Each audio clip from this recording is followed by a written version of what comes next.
તો ટેટ અને ટાટ ઉમેદવારોએ ફરી આંદોલનની ચીમકી ઉચ્ચારી છે। તો ટેટ અને ટાટના પાસ ઉમેદવારોએ ફરી આંદોલનની ચીમકી ઉચ્ચારી છે અને મોટી સંખ્યામાં ઉમેદવારો એકઠા થશે।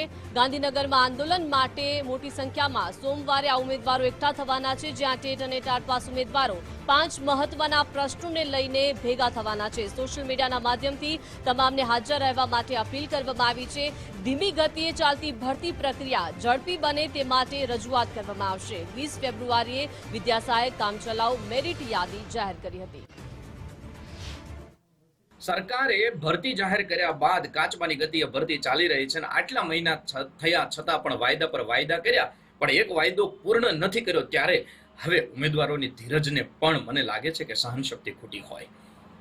તો આ ઉમેદવારો પીએમએલ માટેની તારીખ લેવા માટે, ડોક્યુમેન્ટ વેરિફિકેશનની તારીખ લેવા માટે, જગ્યા વધારો જેટલો પણ થઈ શકે એટલા માટે અને આ કાચબા ગતિએ ચાલતી અને ખોટા વાયદાઓ કરીને ભરતીને લંબાવે છે એ ઝડપથી પૂર્ણ થાય એટલા માટે સરકાર પાસે પોતાના હક અને અધિકારની માંગણી લઈને આવી રહ્યા છે। ટેટ ટાટ પાસ ઉમેદવારો હજારોની સંખ્યાની અંદર ગાંધીનગર મહાઆંદોલનની અંદર 24 તારીખે હું પણ ગાંધીનગર આવવાનો છું મારા હકની લડાઈ લડવા માટે। સરકાર છેલ્લા ઘણા સમયથી માત્ર ને માત્ર ખોટા વાયદાઓ કરે છે।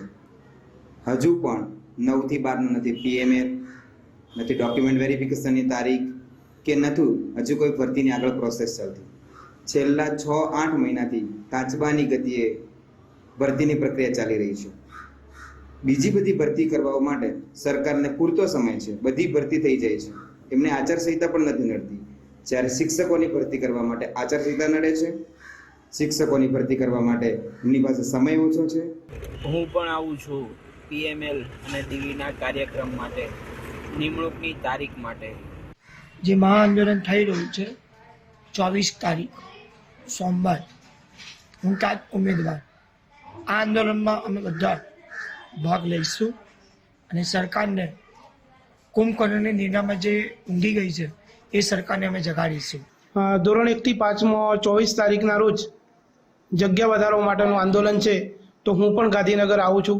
17,000થી વધુ જગ્યાઓ ખાલી છે, તો દરેક ટેટ 1 પાસ મિત્રોને જણાવવાનું કે આપ સૌ બહેનો ભાઈઓ તમામ મિત્રો એકવાર 24 તારીખે વહેલા ગાંધીનગર આવી જાઓ અને આપણી આ લડતમાં ભાગ લઈએ।